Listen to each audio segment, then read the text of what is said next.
came into the Missouri season like I was ready to quit.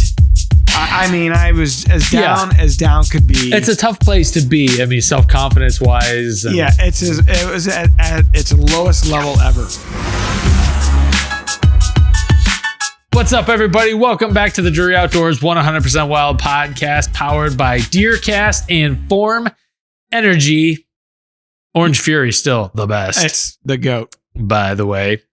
I like them all. Jim Richmond's over there sipping on grapey grape. He loves that grape. All right, you're Tim Chelswick. Matt Drury.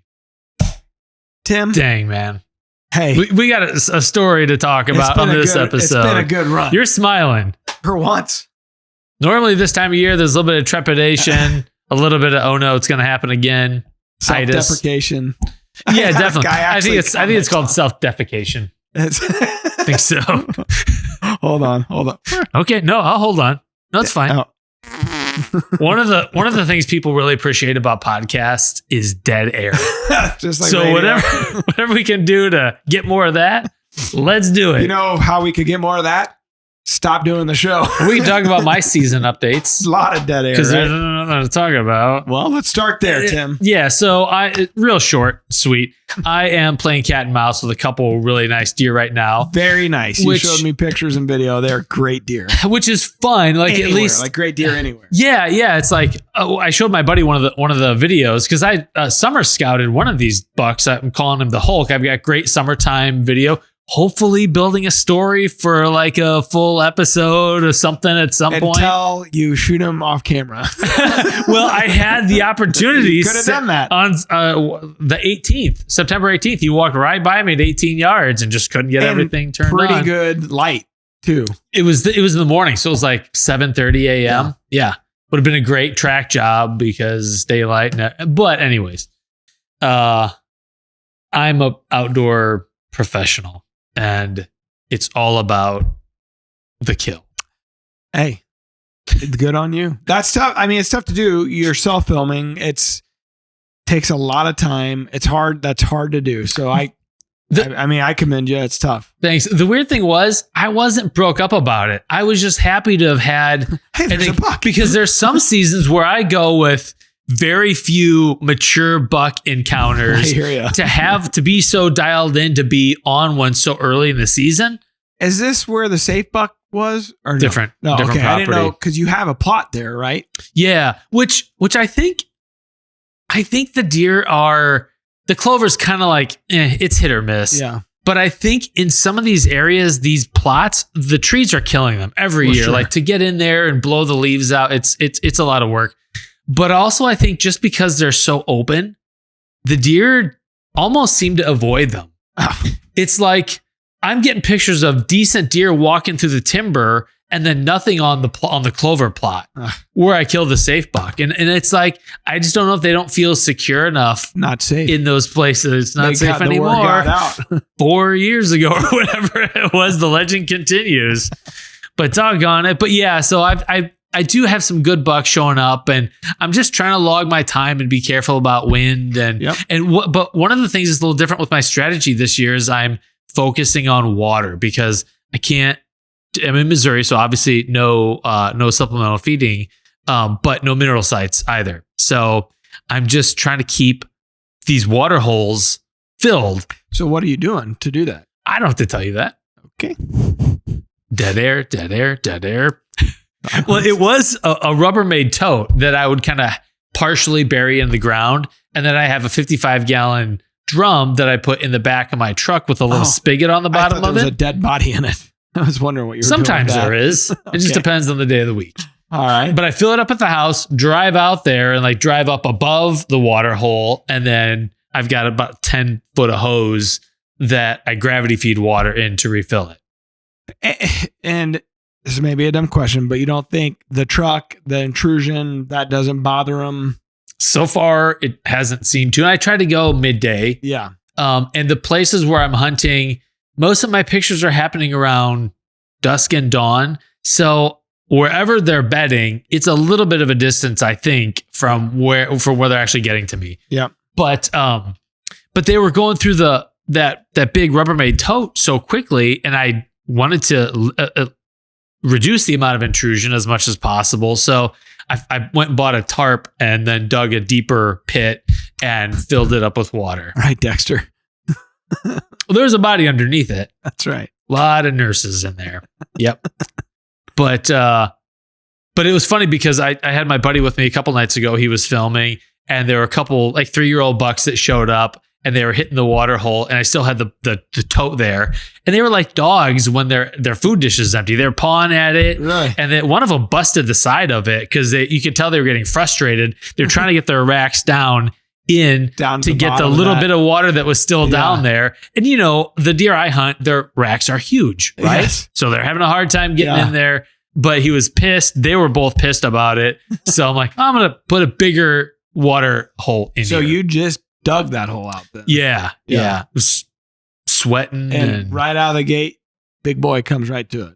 Yeah. That night, he came to it, and I can tell he's a little bit skeeved out by the edge of the tarp that's still sticking out around there. But he was drinking from it. He spent probably 20 minutes. Awesome in that area. It's so warm. It's been so warm. It's a great strategy. You know, once it starts raining and it cools off, I wonder what's going to happen in those spots. Mm-hmm. But you never know really, because the red hits, they still go hit water. Yeah, and where this is kind of up higher on a ridge, so there's no like real naturally occurring water. So my hope is like just to get them habituated, keep coming back. Yeah, it's like a reefer addict. Yes, I am like a drug dealer. That's right. With water and deer. H2O, dog. You kids need some H2O. I'm your man. It looks funny driving around down Highway 44 with a big 55-gallon blue drum in the back of it. It looks like I'm going to cook meth or something. Well, that and just the way you look, it totally. Oh, yeah. What do you mean? Sorry, I'm moving on. Oh man, that hurts. Sorry, Tim. Not untrue, but I don't think so, Tim. So those are my close calls, but you had something a little more substantial than a close call. Yeah, so I finally killed a deer with my bow. Oh yeah. It was October the 9th.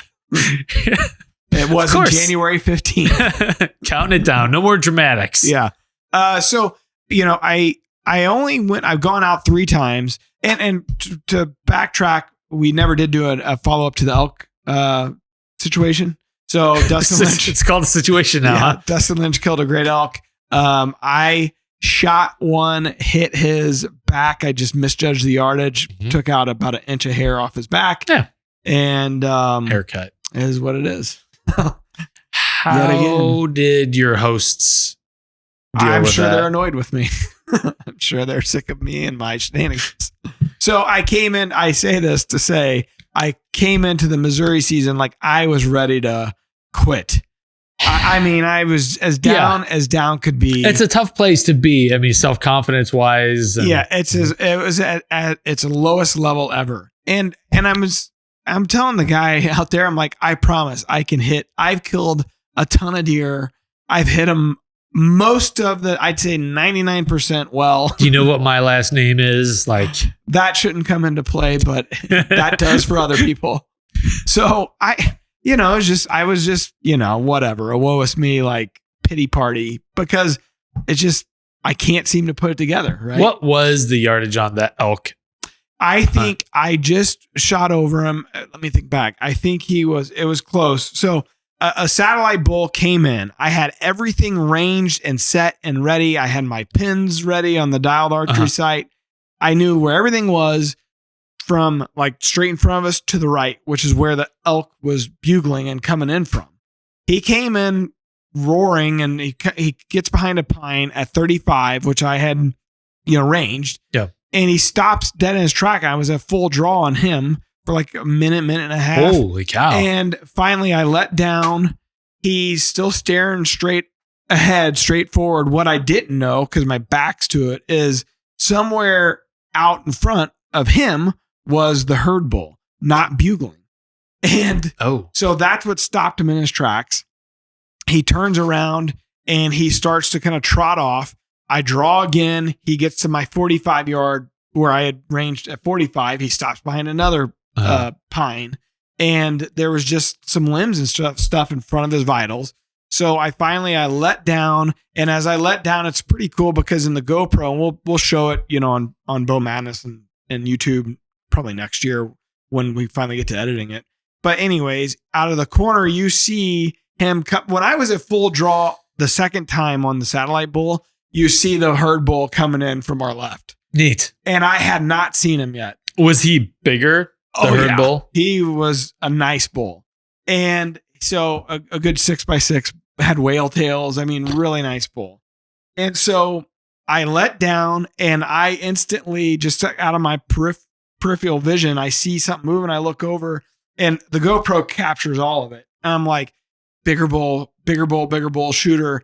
And I go to full draw because he's coming in. It's the third time you've come to full draw. And within a 3 or 5 minute stretch. And you're not strong, so that would have had to tax your upper body. I was out of juice. So he comes in quickly, and the guide, Clayton Gallagher, awesome guide, head guide there at Table Mountain Outfitters. He cow calls. He's behind us, maybe 30 yards or whatever. He cow calls, and it stops the bull dead in his tracks. And I was at full draw, but I was guessing the yardage because on this side, there was no landmarks. I had not really ranged this side because there was no need to. Yeah. And there wasn't any really landmarks. And I think my top pin, I had it set at 35, and I held it top of his back. I thought he was closer to 40. Okay. And I pretty much hit his, the top of his back. So he was probably around 35. Yeah. You just see a puff of hair. And then just yesterday, the day before, Clayton sent me a trail cam picture of the elk, plain as day, just a big chunk out of his hair. He's striped now. Yeah. I was like, that's embarrassing. It was the day I killed. Actually, he sent me that. The day I killed the whitetail. Okay. He sent me that. Earlier in the day. I was like, that's embarrassing. So, but a flesh wound. So not even. I don't think it even hit the flesh. Yeah, just give him a haircut. When I picked the arrow up, there wasn't even a hair on it. There was no fat on it. There was nothing on it. I put the blades back in, put it back in the quiver. It was weird. I misjudged the yardage. Sure. And let me tell you, man, that part of that style of hunting, and it's the rut there, and they were going nuts. A lot changes in a short amount of time. It happens fast. That's what would make me nervous, and just being kind of stuck there. To come all the way up with your rangefinder to get a new range, that seems sketchy. Well, and in that scenario where the herd bull came in, there was no ranging him again. He was flying in. Clayton cow called and stopped him in his tracks. I'm at full draw, so it was guess the yardage, and apparently I suck at that. So that's how Idaho went, and it was really dejecting. I mean, I was back at camp like I don't know how much longer I can do this stuff. Like I'm kicking myself. Yeah, I mean that's like an existential crisis. It's 2 years in a row. It's an expensive trip. It's just like, dang it, man. Like luckily Dustin killed that. He killed that bull that he killed. Great 20-yard, smoke. Aaron did a great job filming him. Yeah. It was awesome. Forrest's probably sick of me, Terry, filming with us. Stuck with Matt. Yeah. But it was a great hunt. We had so many bulls that we had in on us and great, people in camp. We had these guys from Jersey in camp with us. They were hilarious. We called the Jersey boys, funny guys, probably in their early 60s, I'd say, mid 60s. Fun group to be around. So great camp. Can't say enough about it. I hope again that I get to try to go back. I don't know that I'll be able to swing it one more time, but yeah, I just want that redemption, man. It's killing me. So that's how I started the season out. And I thought to myself, here we go. This is going to be another freaking grind of a year. And I'm not in the headspace to want to be doing it. I just, I don't know. And to have to come talk about it and be honest about it and open about it and talk about it leading up to it, and that's part of it. It's just like, oh, you guys and gals, whoever's listening, you're getting it, to hear it, and I don't know that everybody in our industry quite does this, and shares this stuff. And here it is. I'm sharing it, but it was rough. I mean, I don't think I would blame you if you kind of threw some shade at Forrest somehow and tried to make him somehow responsible. I did give him for a what happened. rangefinder after that. I had a spare rangefinder. I'm like, just in case. Good idea. But his footage was awesome. Aaron's footage was awesome. I mean, those guys did a hell of a job. So no doubt. Coming out of that, I thought to myself, I'm not gonna push it this season. I'm gonna, when it's right, the weather's right, I'm gonna go after the deer I got a chance to go after. I'm not gonna try to just kill the biggest and best and target one deer. If it's a mature buck, I'm gonna try to reasonable expectations. Yeah, like let's dial this thing back and start over here. Yeah. And so leading into the Missouri season, obviously it was a across the country, pretty much a warm front. The whole, like it's permanent warm front. Yeah. And so spent when I was out in Idaho, I wasn't getting a lot of daylight pictures. It was right at dark. My shooters were kind of moving on the lease. Basically, I got 3 pieces that I'm hunting this year. A new farm that I bought, and it's not quite dialed in yet. And so there's not a lot of bucks. I have some bucks on it. Nothing that I'm super excited about going after. So it's kind of like, let's put a pin in this. It might be a rut or a late season. I got some beans on it that I'm trying to get the farmer to let me buy back from him, those kind of things. So I'm thinking this might be a late season spot. It's got some good deer on it, but it's not dialed in yet. And then I got 2 leases. One, I must have been hit with EHD a couple years ago, just is not producing. And then the other one is the tried and true spot that I'd had for probably 10 years, or more maybe at this point. It's been a long time. Yeah. And I got a couple shooters on it that I had encounters with last year.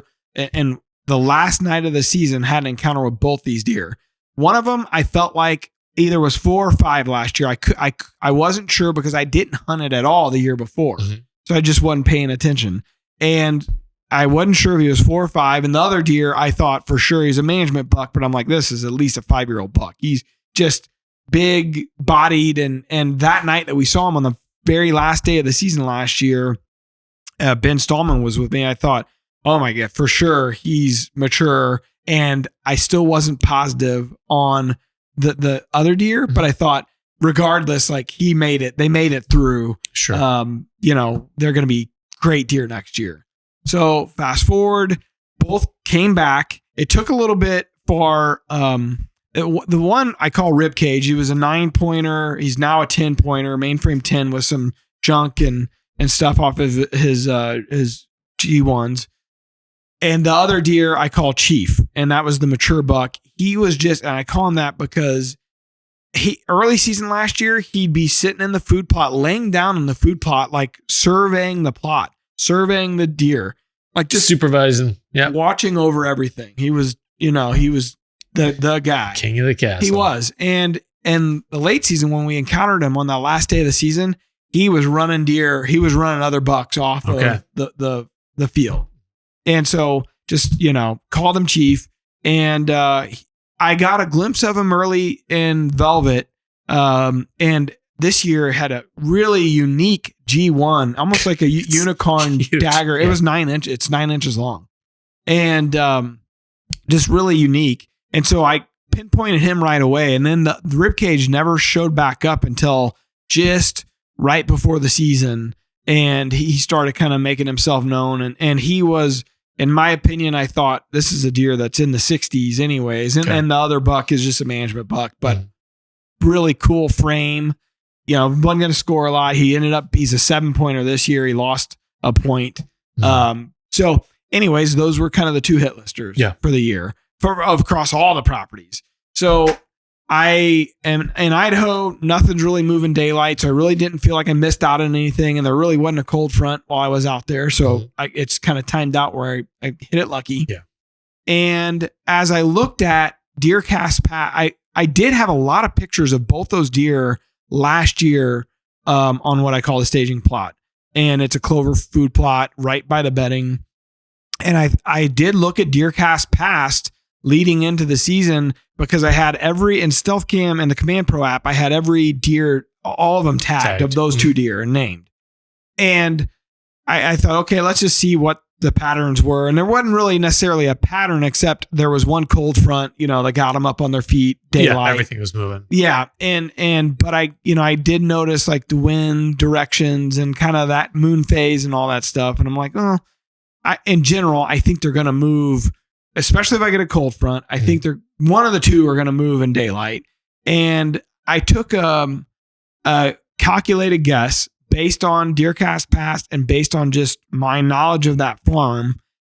The September, I think it was 30th I think it was September 30th. It was the last day of September. I decided to go and sit this food plot, and it was still pretty warm. It was before the cold front hit. Mm-hmm. And it was the wind switched out of the east, but it was high pressure. Okay. And I thought, and that wind change, I think might get them, because I believe they bet on the west on the neighbors, and I thought they might kind of check their way over. So we go in there, and my buddy Logan Burke, who does a lot of food plot work for me, and he works with Aaron Bennett over at Whitetail Properties.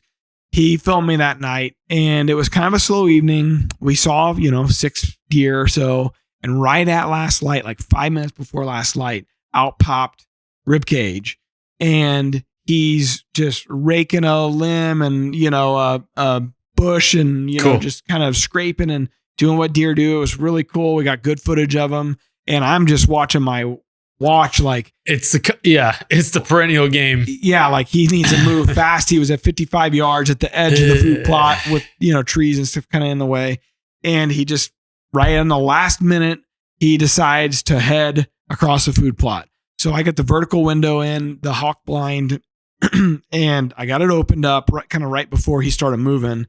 And I waited because our thermals would be, once I opened it, even though the wind direction was good, our thermals sucked back down to where all the deer come out of this, they come up a ridge. Yeah. And we're on top of the ridge.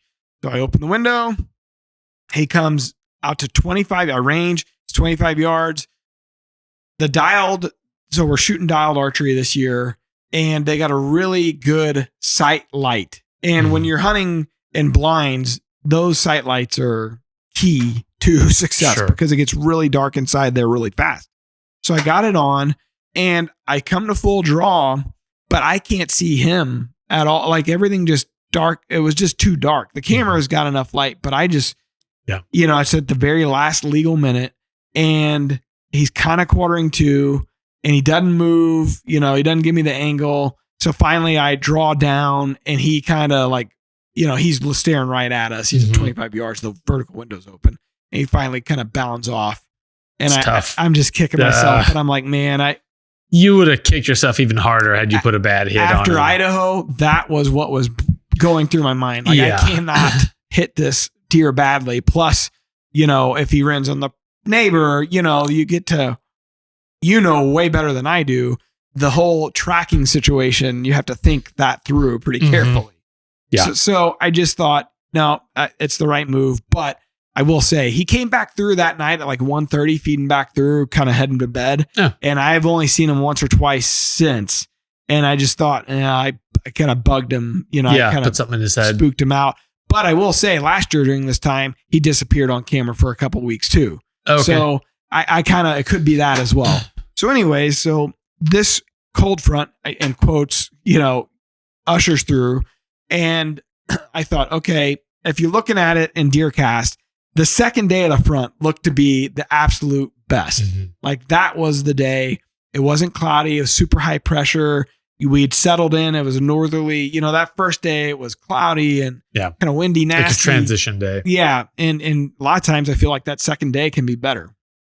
Well, anyways, so I go in there the first day of the front, and Andrew Bennett's filming, and we saw, plenty of deer, but no bucks. We saw, I think, 1 2-year-old. It was just kind of sucked. The next day of the front was my son Cameron's last day of his baseball season, his fall baseball season, his last game, which actually had been postponed and moved to this day. Great.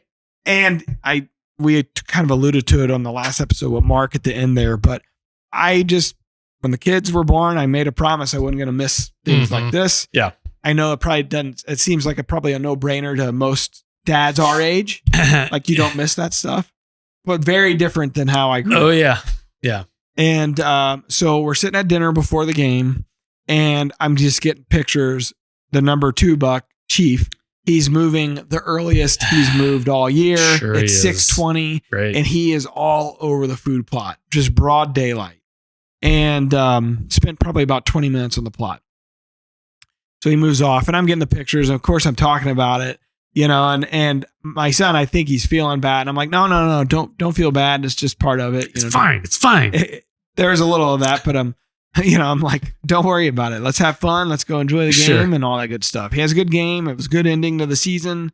And he just kept saying, like, I think tomorrow night I had to line up. My wife had previous plans for the next night. So I had to get my mom to watch the kids, and you know how that gig goes, and line up a babysitter. And he's like, I think tonight you're going to see something. I just have a feeling. And I didn't think I would, because it just doesn't typically happen that way. Yeah. Especially on these kind of properties, like deer hunting, like you're lagging. Like, those are lagging indicators. Once you see them a couple times, it's pretty a positive thing. They're not going to do that same thing again. Yeah. So we go in. If anybody remembers last year, this is the same property where I came in to hunt one evening in October, and I was being in a scrape to freshen it up. And I look up, and there's a neighbor who has a ladder stand in the fence line waving at me. So this is that same farm. So now when I go in, I always look for that guy, first of all. And I hadn't first. Yeah. And I hadn't seen him the first 2 hunts. Well, this time was different. As I was walking in, I could see his silhouette in his ladder stand. And when I say in the fence line, it's the fence is attached to the tree. The fence is on the tree, fence line, and all his limbs on my side are trimmed every year. And it is what it is. Obviously, he has every right to be on his side. But that being said, his thermals, his wind was good for that night. It was an east-southeast. That's fine. The problem is the thermals at the end of the night, they suck down into this draw that all the deer pop out of. Yeah. And you just can't beat that. You can't beat thermals. And it's so thick down there, you can't see anything to even know the deer that are deciding not to come up. No. So, I walk in, he does not, he's got his back to us. I don't think he heard us or saw us. So we get into the blind, and this blind, I purposely changed out this summer. I used to have an original muddy bull box blind with the smaller, like rifle style windows. Yep. And it just, over time, it's been beaten up, and it's just, I don't think it's as scent proof. It's 7, 8, 9 years old. Sat out. Yeah. In the elements. I moved a brand new Hawk office blind in and swapped them out, left the platform, swapped out the blinds. Okay. And those Hawk office blinds and the new muddy blinds are built the same way. I have a lot of confidence in. Okay. So the east-southeast is not great. It's blowing a little bit. The south part is what's not great. Mm-hmm. But I was like, I just got to get in quick, and we'll keep everything sealed up. Well, his scent is, obviously he's out in the open air. So the thermals are going to suck down into this draw, and we're in there, and it's pretty warm. We're just sweating our butts off. And I'm like, well, either going to be a shitty night, or we're going to have to get lucky. First deer that pops out comes from his side. It's a 2-year-old or 1.5 or whatever, and totally wigged out coming across there. Like saw him or something wasn't right for it, come across. And then maybe 15, 20 minutes later, it was early movement too. 2 does popped out on the west side of this food plot and looked right at him. And I don't think he can see down this far to where they're popping out, and they're just staring at him and never looked at us at all, just staring at him, and finally kind of bound out of there. They never blew, but they kind of bound out. Yeah. And I'm just like, shit, man, this is what every deer did last year when he and I were both hunting. So I just thought it was not going to happen. But I told Logan, I was like, the only way this works is if the deer start coming out from the east the rest of the night. Mm-hmm. That's the only way this is going to work. Well, sure enough, all the does and the fawns, at one time we had 10 deer on the field. I think 5 fawns, like a bunch of running around crazy, and they all came out of the east, up out of the draw. And I have a path that I've mowed from the bottom up into the food plot from that east side for this reason, to try to get them to go to that easier path of least resistance to come up. So anyways, that's all working out. Then all of a sudden, and it's probably about 6:30 at this point, all of a sudden, like a little bachelor group of young bucks pops out that I've had on camera. And I just said to Logan, I'm surprised we haven't seen them yet. They popped out, and a minute behind that was Chief. Straight in front of us, a trail that Scott and Ben and all of us that have hunted there, they always come up out of this trail. A lot of the bucks seem to come up out of this trail right in front of us. And there's a few locust trees kind of in between them and us. And he comes out, he surveys the plot like he does.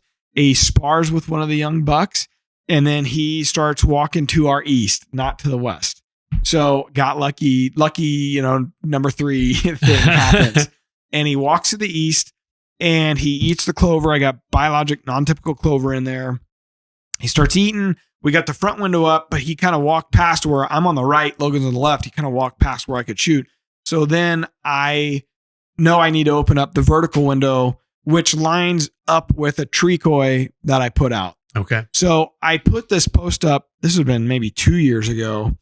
And I have like a flag holder in there, and I just switch out the branches, right? Sure. And I never have luck at tree kois. Like I watch Mark's hunts and I'm thinking, what am I doing wrong?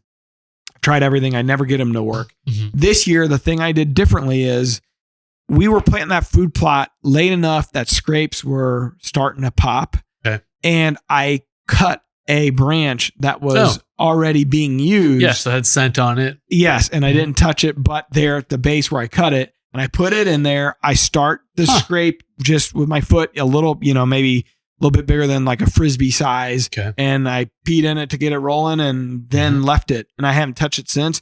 The size of the scrape, it's not car hood, but it's big. It's pretty, it's like Captain America's, Yeah, it's pretty big. Yeah. And they just hit it really well. So anyways, so he finally walks to that. Mm-hmm. He puts his back to us and he's licking the limb and messing with that limb. And what's the distance? 25 yards. Okay. Is the way I set that. And I set it for my vertical window for me to have just a perfect, easy shot. Yeah. And he hit that. Meanwhile, while I open that vertical window, there's a doe and 2 fawns right, like I'm talking like spit on them right below me. And they look and they don't sheet. I just got lucky that the doe, and we were moving slow enough that the doe did not wig out, which is not typical. Yeah, they're super wary. Lucky thing number 4 or 5, if you're keeping count. All the stars need to align here. And they did. Mm-hmm. And finally because they started she kind of started getting wiggy, but she never blew, but she was just kind of walking around looking at us. Mm-hmm. He starts kind of looking around. You see his ears moving something's weird. So he finally turns to kind of walk off, and I stop him, which he was stopped eating the clover anyways, quartering away 25 yards, held it on him. Boom, hit him in the heart. Great shot. And he ran 50, 75 yards downhill and crashed. This segment of 100% Wild is brought to you by Leupold. Check out all the best optics over at Leupold.com. What was going through your mind as you're looking through the peep, looking through the sight, lined up on the deer? Was there anything? I was trying to slow it down because, we talked about it on the Ben Rising podcast, and then out west, things happen so fast. Like I wasn't rattled on any of the stuff out west, and you can see it in the footage, but yet it wasn't. When it came time, I definitely punched the trigger on that bull out west. It's just like, all right, try to remember, my sequence of events here and just, make a good shot. Yeah. That's what's going through my mind. Just make a good shot. And just got a lot of things went right for me to have a chance to actually get the shot. And you could probably see with as much daylight as there was still left, as the shooter, you could probably see the impact and blood away, right? So in the reaction, I said hard shot. It should be a hard shot. So instantly I knew it should have been a hard shot. Did you get real cocky then? Be like, that's where I always put it, right? In the pump house. Like, Dad's like, were you aiming there? I was like, I don't think so, but that's where I hit. Yes, I was. I wouldn't have aimed for such a small spot. I would have tried to be up higher, like double hung kind of area. I mean, that's a thing. I know I play that out in my head all the time. Like, because for a lot of years I just shot like double lung and dropped a lot of deer within sight because it just can't breathe. They suffocate. Yeah. And I've had situations where I've tried to shoot at the heart thinking that they're going to duck into it and they don't. Yeah. And like maybe you hit a little lower than you wanted to. There's a lot of strategy that goes into where you aim. There is. The reality is I'm not that good of a shooter to be that Just kind of get it on them. And yeah, like I aimed, where you should on the body left to right. Yeah. And I if I were to put my finger on where I was aiming, I was probably aiming a couple inches higher than where I hit. You know what I mean? Sure. And maybe who knows what happened, but that's where I hit. So. But some of those times where you don't think too much about it, you just go through the motions and make it happen. That tends to be some of your best shots, I think. Yeah, a little more instinct. At 25 yards, that you would think hit where where you should hit it. Did he react at all? I didn't watch close enough in the slow-mo. Did he react at all to the shot? No. And I'm shooting a new bow, a new Mathews that doesn't come out until November. And I purposely went up in poundage this year. So I've been shooting 60 pounds forever and max it out. So maybe like 62 or whatever. I moved to 65 pound limbs just to get a little bit more speed because I got a short draw length. I think it's 28 inches draw length. And this bow shoots faster. And I think chronoed it at like 294. So it shoots faster for me than what I have been shooting. Yeah. And I can see like even when I practice like 20 and 30, there's not much of a difference. Mm-hmm. Whereas used to, it could be like 8-inch difference for me. Oh, yeah. At that range. And I did a little bit of that in case I was to go back to Idaho to not have to guess so much. Like theoretically, if I had my pin set at 30, anything at 20. You're a lot closer. Exactly. So I did a little bit for that reason, but it's shooting really fast. And that was, so he didn't really react. No. And what broadhead? I'm shooting that new NAP Killzone RX. It's the 2.3. So out west, I shot the 2-inch. Yeah. For elk. Here, I moved to that 2.3. It's the first time I had shot it. So does that have the swept? It a little bit, not quite as much as the 2-inch. The 2-inch really, it looks like the guys out Clayton kept calling it the bat blade because it's just got that kind of look to it. Sure. It's black. It's really cool looking. The 2.3 is a little curvature, but not as much. Okay. That's a big cut, man. It did a number on him. It was interesting because like Mark's been talking about all season, like all the deer they're killing, other than Taylor's was with a 2-inch broadhead, but the 2.3s, it's like the blood trails have been crazy. The entry holes have been crazy. My entry hole was fantastic. And when we walked up on him, it exited, like we ended up just pulling it out the rest of the way. He broke the air off and it exited through the off shoulder there. But what was interesting to me, the blood was really good in areas. And then I don't know what, I've never seen this before. It was almost like a liver shot, the look of a liver shot blood. Like it was darker blood. It was like a oily, watered down oil. Weird. It was weird. And Logan and I didn't mention it when we were tracking because we knew it was a hard shot. But after the fact, when we were at Casey's eating a piece of pizza and drinking a beer, I'm like, man, I was getting a little worried there. It was a foot wide the whole way. Oh, the whole way. On one side, or did you get blood on both sides? It would have been the entry side. Okay. Yeah, the entry side. And it was about a foot wide the whole way. But there was long sections of it where it was like a oily looking brown. I don't know what it was because when I gutted him, it was purely a heart shot. Sure. Like it wasn't like he was severely quartering, it was liver, and it wasn't none of that. It was a heart shot. The dark fluid, what did it taste like? Victory. Well, me taste victory.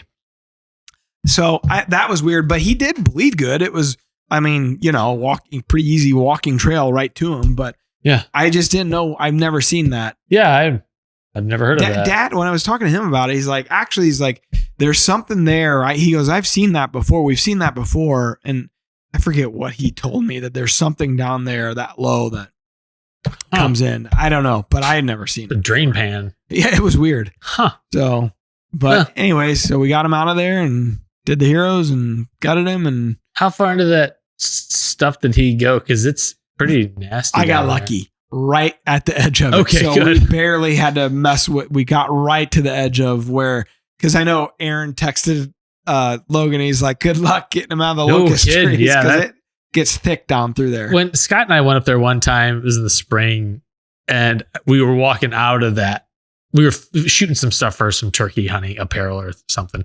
Anyway, I almost walked eye level into a hanging locust branch, and one of the thorns was like pointing right at my cornea. Just about every time I take my tracker EV up there, I end up with a flat tire. It's treacherous. But you know why the deer love it down in there. Yeah. So anyways, I felt lucky in a lot of respects. I felt a little bit, I don't know, because like through the hunt, I kept saying like, I just wish I could talk to that guy over there because I don't have his number. Last year, he was out of there before I got over there. Again, this year, he was out of there before I got over there. I'd love to talk to him and just coordinate almost because I understand, you know, I'm lucky I was able to put a box blind there. Not everybody can do that, but I would love to at least coordinate like, hey, if you're going to hunt this night, maybe I'm not going to hunt. Or maybe let him sit in your blind. Well, he's 90 yards from it. Might as well. At DeerCast, I did a measurement that night. I'm like, how close is this? It was 90 yards. If he starts to saddle hunt, he can just swing 360 around that tree. And like I said, it's his property, you know, it's his lease over there. I get it. I get all that. And my food plots, because Logan's like, maybe you should move the food plot. I'm like, there's nowhere else to move it. Like, this is the one spot. It kind of tails off, doesn't it? Yeah, big time. I was like, there's just nowhere else to go. So anyways, I get it. We're both kind of on the line there. Sure. Yeah. But anyways, I was kind of torn there. I just wish I could talk to the guy and let him know. And then I thought he had to have heard that shot. You would think he had to have heard that shot. And 10, 12 deer scatter. Yeah, it's pretty quiet that time of night. Yes. So, and I don't know if he was able to see, if he's watching. Maybe he was filming with his phone. I have no idea. I got another angle for you guys. I would love to hear his side. Yeah. Because that deer's not going to show. I guarantee you he was also hunting the same reason I was. I'm sure this deer showed up in daylight the day before for him. And that's why any of us would go. What are the odds he's a DeerCast user? I don't know. He might listen to the podcast. If so, I would love to meet you in person, man. Help each other out. Yes. So, and then I thought, luckily, when I shot the deer, he's facing into my property. So he ran into my property. But I thought, thankfully. If he had ran over there, I'd had to go ask the guy for permission. Sir, I'm the young man who peed in the scrape last year. Yeah. So what did Cam have to say about he was excited. He was super pumped. And Miranda and Lola, my mom, I mean, of course, Mark and Terry and Taylor and the whole crew. Like, I think everybody realizes it's been a grind, and it's just nice to have something go your way and work out. Yes. And not have to push the whole season for that to happen. I told Randa, I think yesterday, I was like, the whole fall changes now. Like, this changes the fall. I will be nice to you. Yes. I'll quit hitting. I mean, you have a good reason. Yeah. You're upset because the hunting's not going your way. Why not? But, so, the last time this happened, I killed a buck. I think it was like October the 4th or 6th or something like that on that food plot. A few years back. It would have been the first year we were with Mathews, so probably like 2021. Oh, okay. I was trying to recall when you'd killed that early. And we then Scott and I went to Illinois during the rut and killed that buck in Illinois, that really cool hunt. Oh, yeah. That, where he was chasing the deer and everything. And it was just a great year. And I thought to myself, that may not happen this year, but it could happen. Stars are aligning for that now. And we have like family pictures, October the 26th. Oh, she scheduled that a couple of weeks ago. Man. And this year she asked, I was like, you know what? Yes, let's do it. I don't care. My season sucks anyways. That's right. Whatever. Let's just do it. And now I do care. I'll be smiling in the pictures. Smiling through your teeth. Gritting. Sportsman's Channel is your home for Winchester and Drury's natural born. Join the cast on some of the most hard-hitting action on outdoor TV. See the full schedule at thesportsmanschannel.com. Yeah, and, the kids, it opens up, because Lola wants to hunt this year. And yeah. I don't know. The dance card changes. We talk about it with you all the time too. And Jim, and when you got kids, it's like you want to focus in on them too. And you still want to get a buck. I tell you what, like I've really been thinking about the kind of deer I will shoot this year. And that has me kind of changing my expectations. Now, it's hard with a couple of deer that I've got. It's like, that are nice. Yeah, I don't really want to burn a tag on something I might regret. But also, I want to get the kids out. I've got this great Illinois piece that I can jump over to. So I don't know. We'll see. But I just hope it works out. I hope the stars align for you and that one of those two walk for you. It'd be fun. Again. Yeah, it'd be fun. It's nice to know that they're around at least. But yeah, so Oberly dog, what's the plan for the venison? So on this one, I'm still going through quite a bit from last year. Okay. So on this one, I found a Share the Harvest actually in St. Louis, up 55 Kenrick's Meat Market. Oh, yeah. I had no idea they did this. So they do Share the Harvest. So I took it in first thing the next morning. Of course, I iced it up and all that the night before. And did you tell them who you were? No. Also. And I thought when I pulled up, Kenrick's in St. Louis is pretty famous, great meat market, great steaks there, all that good stuff. When I pulled up, I thought there's no way they get many of these. There's a guy sitting there with a doe. Like they had just opened and he was there for the night before. Right on. So yeah, it was great. But I also did that because I know the kids' deer, I'm hoping that each one of them kill. I want to make sure that we process their deer and they have the bragging rights of when we're eating Oberly dog or we're at a family function or in the summertime at the lake, I killed this deer. I always make sure and tell them, hey, this is your deer. Who's. Yeah. And that's a source of pride. And the whole kind of reason why we're hunting makes sense. So I asked a couple guys that like internally that I know if they needed deer meat, before I donated it, and everybody was good from last year still. So sure. Yeah. So that's what's up on this one. Kenrick's is locally known, but do you know of Zerna's? Is this a real thing? They're out in Gray Summit, Missouri. Pretty good. I don't know. Their sign says meat sales, and they're also a used car dealership. You're messing with me, right? I'm for serious. I would not go there. Maybe you should and just try it out. It does make you... and maybe it's awesome. Maybe you should go there and let's give them a fair shake.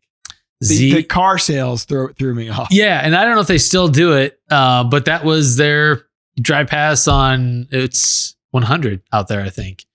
Zerna's meat and actually, used car it's sales. Probably phenomenal. Those are hole in the wall places. There was a place down in Sullivan, Missouri. What was it? Homer's Barbecue. But you walk in and it's like, I don't think this would pass the state inspector's white glove, but it was really good barbecue. Nice. Well, yeah. All right. Well, you know what? I killed a goose with my bow. Did you? I've been dying to kill something with my Lift X. I took my VXR up to Canada, shot the bear with it, but the Lift X, it just shoots so nice. And it's like, a nice I want to shoot a doe. I just need something to walk in front. Well, I was able to stalk up within 20 some yards of some Canadas. And I bought the migratory bird stamp and like I bought all the right tags and permits for it. And I was like, I want to take a goose home. Let it have it. Nice. So what's that taste like? Goose. I mean, any other animal? I've never had goose. Kind of like duck. It's a rich, kind of greasy. Yeah. I'll probably brine it. Like I plucked it. Is that what you guys are going to have for Thanksgiving? I've been thinking about it. Yes. Like seriously and I really wanted to pluck it like all the way to its face and have a Christmas Story style goose. Would love that. It's smiling at us. Oh yeah. It would be like, what is this? Why are we doing this? That's funny, kids. Who wants the neck? Yeah. So yeah, I'm just dying. I want to kill a doe, but it is hard. Like shooting a doe at night and then knowing that you've got to work the next morning. Yeah. And the processing. Yeah. That definitely comes into play. You do it there behind your house, kind of on the playground, right? Under the deck. Like a troll. I really don't have a great spot in my suburban neighborhood that would be acceptable to do this. Yeah. And so... You got a drain hole in your garage? No. Not that rich. Maybe someday. You'll get there. But so I like when I found the Share the Harvest was that close because that's like 20 minutes from my house, 15 actually. I'm like, all right, here's a solution.